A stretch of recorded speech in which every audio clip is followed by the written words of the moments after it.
Assalamualaikum warahmatullahi wabarakatuh. Selamat malam. Waalaikumsalam warahmatullahi wabarakatuh. Waalaikumsalam Ya, Bu. warahmatullahi wabarakatuh. Selamat malam Bu dosen. Ya, selamat malam semuanya. Semoga sehat selalu kabarnya ya. Amin. Oke, kita lanjutkan lagi materinya. Jadi ini pertemuan yang kelima. Di sini ada dua pembahasan ya berkaitan dengan kebijakan dari perdagangan internasional. Dan kita sudah mulai masuk untuk membahas transaksinya itu dengan cara apa pembayarannya gitu ya. Nah, ini yang kita mau bahas. Jadi materinya agak sedikit lebih banyak, jadi makanya segera dimulai memanfaatkan waktu yang ada gitu ya. Untuk sebagai pendahuluannya kita sudah bahas dari mulai materi pertama, modul pertama sampai dengan yang minggu sebelumnya. Di mana kita sudah tahu bahwa perdagangan internasional itu memang tidak bisa dihindari ya, apalagi sekarang sudah sangat global gitu. Jadi pasar sekarang ini sudah boleh dikatakan tidak ada batasan lagi antara satu negara dengan negara lain ya. Dengan adanya teknologi, revolusi industri yang sekarang sudah mulai mengarah kepada revolusi industri kelima gitu ya, atau boleh dikatakan sudah menuju community 5.0 ya, masyarakat 5.0 gitu. Sementara kalau di Jepang sendiri, satu lagi di mana ya? Ada dua sebenarnya. Di Jepang itu sudah mendeklarasikan negaranya itu sejak tahun 2019 malah sebagai masyarakat atau community 5.0 ya. Nah, pastinya negara-negara lain pun juga akan segera menyusul gitu ya. Dan mungkin saja Indonesia juga akan segera gitu, karena diperkirakan Indonesia itu bisa lebih cepat dibandingkan negara lain untuk menuju masyarakat 5.0. Kenapa? Karena memang tenaga-tenaga IT yang ada di Indonesia itu boleh bisa diperhitungkan gitu ya, selain India gitu ya. Nah, sehingga di sini dengan adanya kondisi seperti itu gitu ya, perusahaan itu juga secara bisnisnya bagaimana bisa memikirkannya bukan hanya sekedar mengekspor saja gitu ya, tetapi untuk dia bisa berekspansi ke negara lain atau berekspansi untuk memperluas, mengembangkan usahanya gitu ya, itu juga akan menjadi besar gitu peluangnya ketika pasar itu sudah sedemikian globalnya gitu ya. Nah, di sini tentu dengan adanya perdagangan global ini, perusahaan-perusahaan itu bukan saja harus bisa memahami bagaimana lingkungan bisnis internasionalnya, seperti yang kita udah bahas ya. Masih ingat nggak ada berapa lingkungan di dalam bisnis internasional? Ayo, sambil Ada refresh. dua, ada dua Bu dosen. Apa? Lingkungan apa aja? Lingkungan internal dan lingkungan eksternal. Lingkungan internal, eksternal. Oke, terus lingkungan internal apa? Lingkungan eksternalnya apa?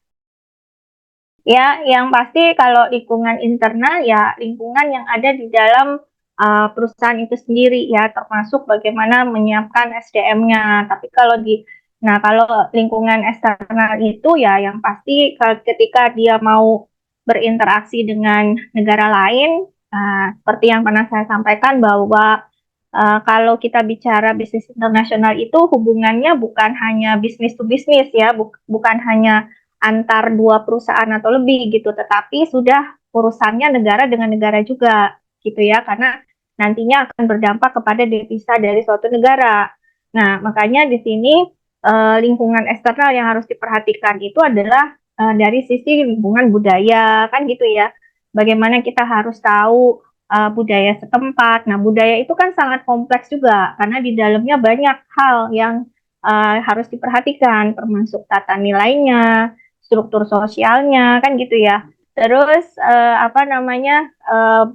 tadi saya bilang lingkungan budaya itu sangat kompleks ya, karena termasuk di situ bahasa yang perlu diperhatikan. Itu pertama kali yang perlu dipersiapkan. Nah, kemudian juga lingkungan politik dan teknologinya, politik dan hukum serta teknologi.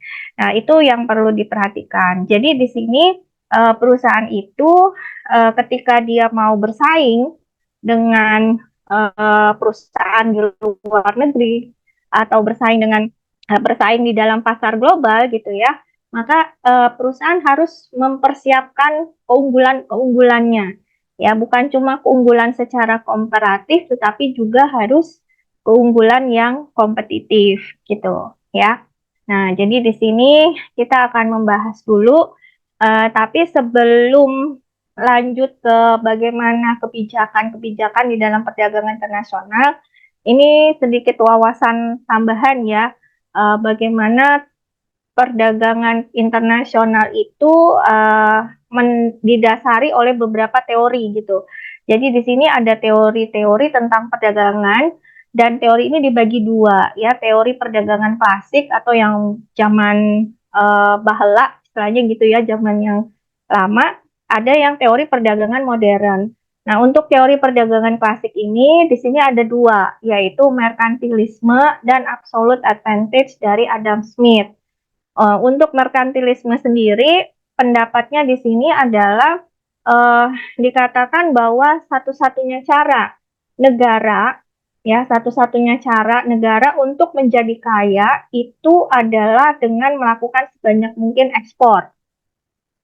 Gitu ya, kan ini juga kita udah sempat bahas di awal, yaitu ketika negara itu dikatakan dia surplus kalau ekspornya lebih besar daripada impor. Masih ingat ya?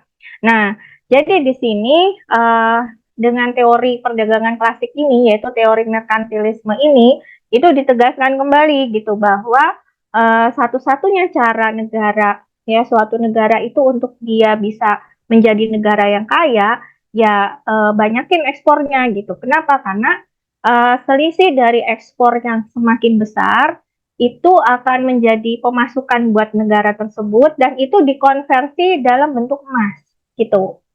Ya ujung-ujungnya sebenarnya sih negara itu dikatakan kaya kalau dia cadangan emasnya banyak.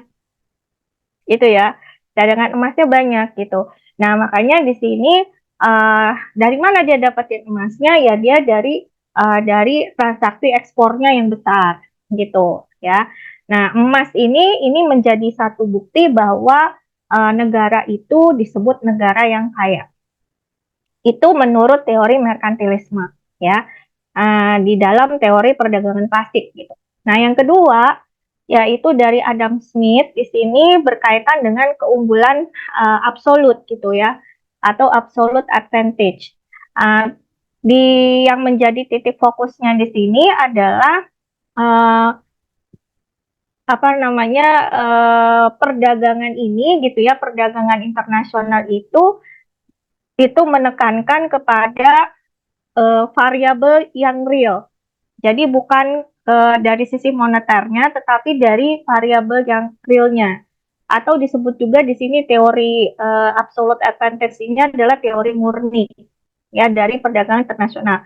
Artinya apa? Murni di sini perhatiannya lebih kepada variabel real seperti dalam hal ini nilai suatu barang itu. Jadi ketika perusahaan itu dia memproduksi suatu barang, suatu produk gitu ya, itu diukur dengan berapa banyak jumlah tenaga kerja yang dipakai gitu. Jadi kalau kalau memproduksi apa ya, misalkan memproduksi sepeda gitu ya.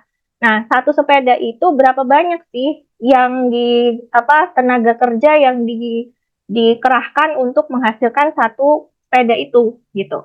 Karena kalau semakin banyak tenaga kerja yang digunakan, maka semakin tinggi nilai barang itu gitu. Nah, itu yang dikatakan dengan teori absolute advantage atau teori murni. Ya, nah ini diluncurkan atau diperkenalkan teori tersebut oleh Adam Smith. Ya, nah ini untuk teori perdagangan klasik. Nah, kemudian kalau sekarang ini banyak sudah digunakan teori perdagangan modern. Ya, teori perdagangan modern.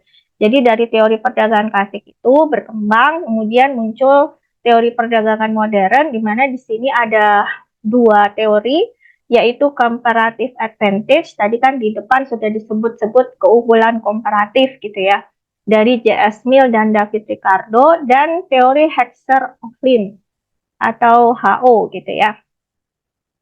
Nah, comparative advantage ini teori ini mendasari bahwa suatu negara itu dia akan menghasilkan suatu barang atau suatu produk, lalu dia mengekspor barang yang memiliki comparative advantage. Jadi barang yang diproduksi oleh suatu negara itu yang punya keunggulan secara komparatif, atau artinya keunggulan yang bisa bersaing gitu ya, itu diekspor ya. Jadi yang keunggulan komparatifnya terbesar itulah yang diekspor. Nah, kebalikannya negara tersebut akan mengimpor barang yang memiliki comparative disadvantage gitu. Jadi dia akan mengimpor barang-barang yang tidak punya keunggulan secara komparatif. Kenapa begitu? Ya, barang-barang yang diimpor itu tujuannya adalah untuk sebagai